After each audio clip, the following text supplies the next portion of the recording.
Since MyGM has had its pretty sizable update that introduced tag team belts and messed with the formatting of the shows, quite a lot has changed when it comes to drafting your roster.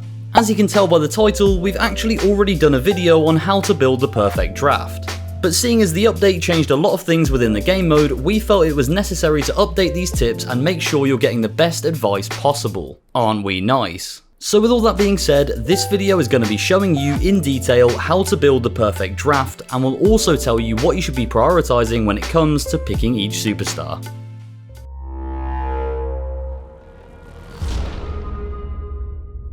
So when you've started up a new game of MyGM and you get to the draft screen, you'll now want to be thinking about drafting more wrestlers than before. In our previous video, we recommended drafting 12 superstars, but now you'll want to draft around 14. Including 2 additional jobbers that you'll sign after you've completed your draft.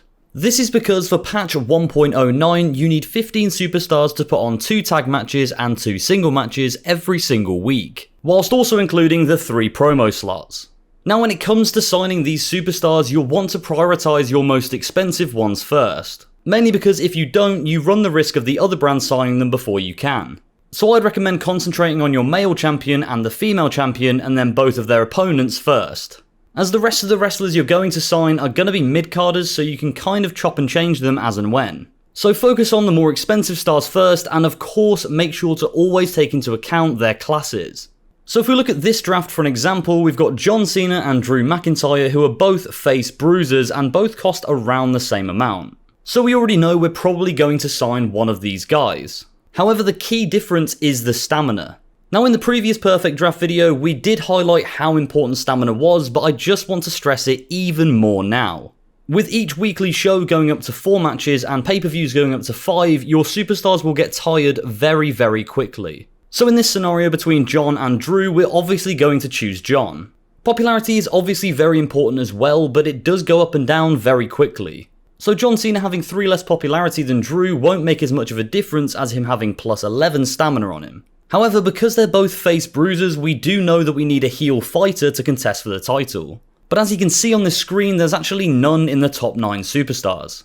However, if we scroll down a bit, King Nakamura is there and he's only 221,000. But there's also Randy Orton, who's a little bit further down, who's actually a little bit cheaper and also has similar stamina and popularity. So for this specific draft, it doesn't really matter whether we sign Randy, King Nakamura, Drew, or John first, as we'll always have the other option available even if the opposing brand signs one of them. So the main point there is that when you're choosing your main event stars, always try and cover all of your options. If you have 2 face bruisers and 1 heel fighter, always sign the heel fighter first. Okay, now moving on to the female stars, you'll want to do something pretty similar. So as you can see from this screen here, there's only really one pairing that makes complete sense, and that is Asuka versus Shayna Baszler. Now we could draft Becky Lynch and Charlotte Flair, but specialists don't seem to get the same match ratings. This game emphasises a lot on class synergies when you're booking, so having that fighter bruiser heel face dynamic is probably the most important thing you can do. Now the only problem with Asuka and Shayna Baszler being the only 2 I can draft is that if the opposing brand signs one of them, it kind of leaves me a dead end. Whereas if I go and sign Carmella, who is a heel fighter, you'll see that I actually have 2 options here in Rhea Ripley and Bianca Belair as face bruisers. So in my mind, it makes the most sense to sign Carmella first, so we'll definitely get her a good opponent. Now we move on into the mid-carders who are going to be involved in the tag team matches and the one-off rivalries. Of course, having bought our 4 main event stars already, we're going to have to now try and budget accordingly. Seeing as your tag teams are going to have to be matched up with the classes, I would probably suggest sticking to the same classes for the extra rivalry as well. So if you have 2 giants versus 2 cruisers as your tag team, try and make the last 2 picks a cruiser and a giant. This allows you to put one of them into a tag team to reset the rivalry after week 5. As of course now the tag team titles are involved, you can't break up one of the tag teams. Now what I could do here is sign 2 of the heel giants out of the 3 and then sign 2 face cruisers. But then you've got to take into account that after Randy Orton and John Cena are done with their rivalry, one of them is going to need something to do. And if all your other superstars are cruisers and giants, you're not going to be able to pair Randy Orton or John Cena with any of them. So as a personal preference, I usually like to draft my tag teams as bruisers and fighters too, or whatever class variant I'm using for the male title. Now for the final 2 male superstars, you're going to want to look at some cheap options to pad out the rest of the roster. Here I'd recommend sticking to the class types that you've been running throughout, but you can look at specialists if those options are really bad. In this example we have Pete Dunne and Slapjack, who are both high stamina and both pretty low cost. But then a little bit further down we also have Kyle O'Reilly and Happy Corbin, who match the class setups that we have already and both have decent-ish stamina. Now one other thing you'll want to look at here is the star rating on the far left hand side. Happy Corbin has a star power of 3, which is indicated by the filled in star on the left, and the star power will tell you how much draw that superstar has. The higher the star power, the more likely they are to put on good matches for the fans. So in this case, Happy Corbin and Kyle O'Reilly have a 3 and 2 star power respectively, whereas Pete Dunne and Slapjack both only have 2 star power. So when you combine that with the fact that Corbin is a bruiser and O'Reilly is a fighter, that's going to make them the easy choice. Their stamina might be bad, but seeing as they're only being signed to pad out the roster, they're going to be given quite a few weeks off. So again, what we've just done with the male superstars, you're going to want to replicate for the female superstars. Except this time you're only signing 4 of them for the tag team. So now with the leftover cash from the draft, you'll want to come into the free agent slot and pick up any wrestlers that might help you in the long run for a low cost.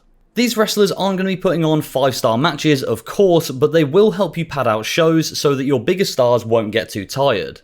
Now in my example, I drafted 8 male superstars and 6 female superstars. So here I'm prioritising signing an extra female rivalry. But I'm also going to be sticking to the class types that the other wrestlers have. So if you don't see the class types you need here, then you can always just sign specialists or wait a week and see if the second batch of jobbers has the superstars you need. Also, I just wanted to add that if you're playing as William Regal, you'll of course have a free legend to use. I would suggest taking this into account when you're selecting your main event stars, as the legends have a guaranteed 5 star power. Also, if you do this, it will allow you to spend more money on the mid-card tag teams, which will only do good for their ratings.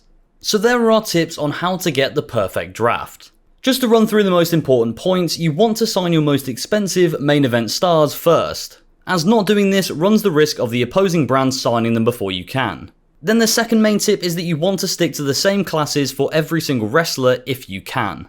Now of course, if you have a bruiser and a fighter for the 2 main event stars, and then a cruiser and a giant versus a cruiser and a giant for the tag team titles, this will work just as good. It just means that after 5 weeks you're going to have to reshuffle things and probably sign a bunch of new superstars. And the final point that we cannot stress enough is that you need to take into account stamina. Having to put on 4-match shows and 5-match pay-per-views will destroy your roster. So when selecting between 2 wrestlers or even between 2 class types, always prioritize stamina. So that wraps up our updated video on how to build the perfect draft in WWE 2K22's MyGM mode. If you enjoyed the video and it helped you out, please do make sure to subscribe to the channel for more videos just like this one. As always, thank you all for watching and we'll see you next time.